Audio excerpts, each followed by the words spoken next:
श्री राधे कृष्णा। मैं आपको बताने जा रही हूँ बांग्लादेश की में इस्कॉन टेम्पल को कट्टरपंथी आखिरकार क्यों टारगेट कर रहे हैं, क्यों कट्टरपंथियों को इस्कॉन टेम्पल चुभने लगा है, क्या हो गया है उनको।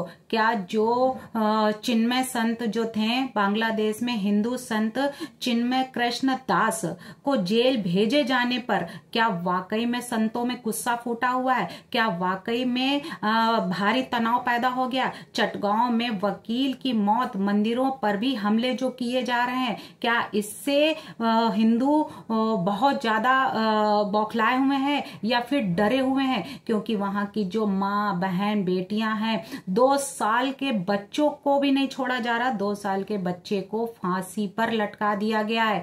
तो क्या अब वहां की बहन बेटियां जो हैं उनको भी खतरा है, उनके साथ अत्याचार किया जा रहा है, उनके इज्जत के साथ खिलवाड़ किया जा रहा है। तो भारत में जो भी सुविधा मिल रही है उन सुविधाओं को लेकर क्या इसे अब बांग्लादेश में सरकार की तरफ से सुविधाएं जो होंगी भारत की तरफ से जो खत्म की जाएंगी, क्या वाकई में अब बांग्लादेश जो है तड़पेगा कि अब एक एक चीज के लिए ट्रेड भी, व्यापार भी, हर चीज जो होगी वो बंद की जाएगी। वहीं पे कनाडा ने ये बात कही है कि माइनॉरिटी यानी कनाडा ने जो अभी कुछ दिनों पहले ही कनाडा में भी हिंदुओं के मंदिर में हिंदुओं के साथ तो कनाडा की तरफ से भी ये हुआ है कि माइनॉरिटियों के ऊपर अत्याचार हो रहे हैं, उनके ऊपर जुल्म ढाए जा रहे हैं और ये सब ठीक नहीं है ये बात है। वहीं पे जो संत चिन्मय को गिरफ्तार किया गया है उसमें कुछ संतों का और हिंदुओं का, जो वहां के बांग्लादेशी हिंदू हैं,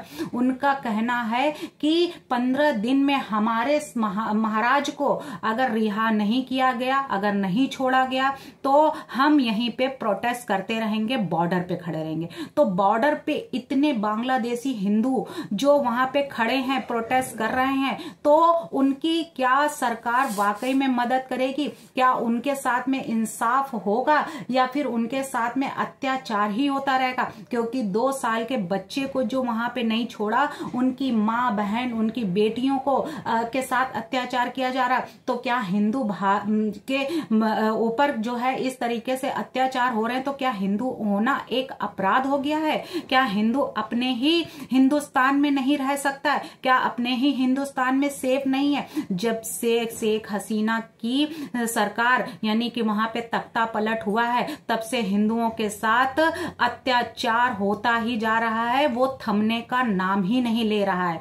वहीं पे कट्टरपंथियों ने हिंदुओं पर अब निशाना साधा हुआ है और हिंदुओं के जो मंदिर हैं उन पर निशाना साधा हुआ है। कट्टरपंथियों के निशाने पर क्यों है आखिरकार इस्कॉन टेम्पल? तो अब वहीं पे बांग्लादेश में हिंदुओं को कौन बचाएगा, कौन उनकी रक्षा करेगा? क्या वाकई में बॉर्डर पर संतों का जो रोप यानी प्रोटेस्ट चल रहा है, इतनी बगावत, इतना प्रदर्शन चल रहा है, क्या अब उसमें उन लोगों के साथ में कुछ एक्शन लिया जाएगा? या फिर जिस तरीके से विपक्ष के कई लोग हैं जो कह रहे हैं ये सब नाटकबाज हैं, ये नाटक कर रहे हैं, ये सिर्फ नाटक कर रहे हैं और उनका कोई काम नहीं है, तो वहीं पे बांग्लादेश के साथ में एक दिन के लिए बांग्लादेश से ट्रेड बंद रहा, फिर भी उनके समझ में नहीं आया। उसके बाद कॉमर्शियल ट्रांसपोर्टेशन जो था वो भी एक दिन के लिए जो उस पर रोक लगाई गई। वहीं पे पेट्रापोल बॉर्डर पर संतों का जो प्रदर्शन हो रहा है, प्रदर्शन हुआ है, उसको लेकर संतों में भारत सरकार से जो आग्रह किया है कि भारत सरकार से दखल देने की अपील की गई, मांग की है उन्होंने। वहीं पे शेख हसीना के जब से वहां से तख्ता पलट हुआ है, शेख हसीना वहां से जब से छोड़ा है प्रधानमंत्री पद, छोड़कर अपनी जान बचाकर हिंदुस्तान आकर अपनी शरण ली यहाँ पे और अपने आप को बचाया, वहीं पे वो अब उनके हिंदुओं की वहां पे रक्षा करने वाला कौन है? अब उनको कौन देखेगा? यानी शेख हसीना की ही जान की जब रक्षा वहां पे नहीं कोई कर सका, उन्होंने अपनी ही जान की रक्षा नहीं कर सकी, वहां से जैसे तैसे अपनी जान बचाकर हिंदुस्तान में शरण ली, तो अब वहां के जो बांग्लादेशी हिंदू हैं अब उनको कौन बचा चाहेगा, यानी जिस तरीके से उनसे अब ट्रेड या फिर किसी तरीके की हर चीज व्यापार या फिर उनसे ट्रांसपोर्टेशन या और भी जो उनसे संबंध है वो सब अगर उनसे तोड़ दिए जाएंगे, तब भी क्या बांग्लादेश ऐसे ही अपनी हरकतों पर बाज नहीं आएगा, ऐसी हरकतें करता रहेगा? तो क्या वाकई में बांग्लादेश ने हद कर दी है? क्या वाकई में ऐसा देखा जा रहा है कि वहां पे ऐसे अत्याचार दिन प्रतिदिन बढ़ते जा रहे हैं? सरकार क्या अब उनकी इच्छा पूरी करेगी? क्या वाकई में उनको बचा पाएगी वहां से? बॉर्डर पर इतनी ज्यादा संख्या में जो हिंदू गुहार लगा रहा है सरकार से कि हमको बचा ले, तो क्या वाकई में सरकार अब उनकी रक्षा करेगी? बांग्लादेश के हद कर दी, लक्ष्मण रेखा जो पार कर दी है बांग्लादेशियों ने। अब क्या होगा, उनका क्या फैसला सुनाया जाएगा? क्या वाकई में उनको वहां से बचाकर कोई ला पाएगा?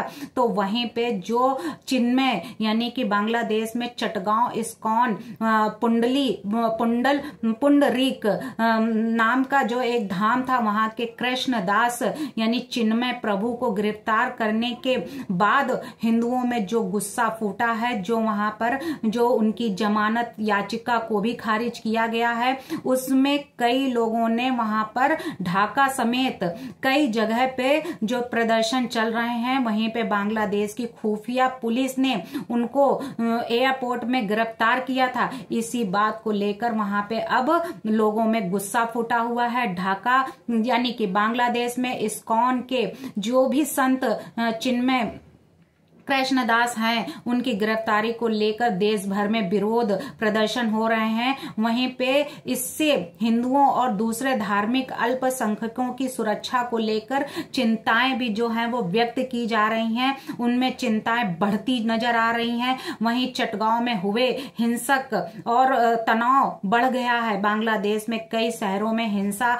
का विरोध प्रदर्शन बढ़ता जा रहा है और देखा जा रहा है। वहीं कई जगहों पर हमले की बात भी कही जा रही है। वहीं पर घटना पर जो भी प्रतिक्रियाएं हुई हैं, वो भारत में बांग्लादेश की हिंदुओं के लिए चिंता जो है जताई जा रही है उनकी सुरक्षा को लेकर। तो क्या वाकई में उनकी सुरक्षा सरकार कर पाएगी? क्या वाकई में उनको इंसाफ मिल पाएगा? क्या वाकई में वहां पे जो इस्कॉन टेम्पल में जो कट्टरपंथियों का निशाना इस समय साधे हुए हैं, क्या उससे मुक्ति उनको मिल पाएगी? क्या वाकई में वहां से उनको छुड़ा कर ले आएगी सरकार? बांग्लादेश की अंतरिम सरकार के मुख्य सलाहकार जो मोहम्मद यूनुस हैं, उन्होंने वकील सैफुल इस्लाम की हत्या की निंदा की है। वहीं पे उन्होंने ये भी कहा है कि जांच के आदेश दिए हैं। यूनुस ने लोगों को जो भी बताया है कि हाँ ऐसा होना चाहिए, तो लोगों को बता रहे हैं कि ऐसा ऐसा अत्याचार जो किए गए हैं, उसके लिए उन्होंने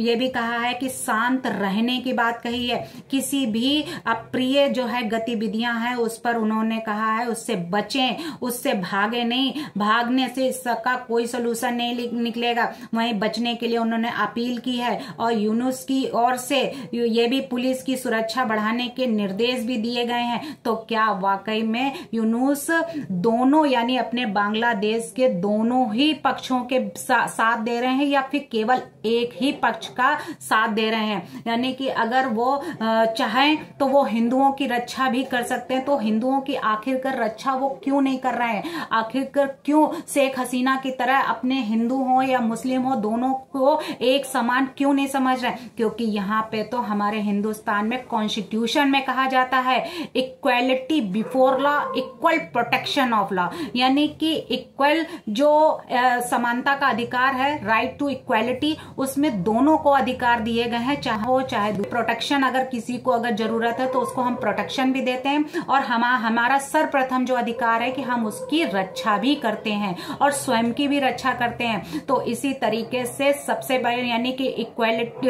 राइट टू इक्वलिटी, यानी अधिकार रखें, किसी के साथ में डिस्क्रिमिनेशन ना करें, भेदभाव नहीं करना है। अगर कर रहे हैं तो इसका मतलब है कि वहां की सरकार एक के पक्ष में है, दूसरे के पक्ष, यानी वहां हिंदू जो है बांग्लादेशी वो माइनॉरिटी में है, तो क्या माइनॉरिटी के साथ में वहां की सरकार साथ नहीं दे रही है? क्या वहां पे जो कट्टरपंथी के हिंदुओं के साथ किया जा रहा है तो क्या उनका साथ नहीं देंगे कि हाँ ये गलत है या सही है? तो वहां की सरकार को खुद सोचना चाहिए कि यहाँ पे हमें इक्वालिटी ऑफ राइट यानी कि दोनों को इक्वल प्रोटेक्शन देना चाहिए, ना कि डिस्क्रिमिनेशन करना चाहिए।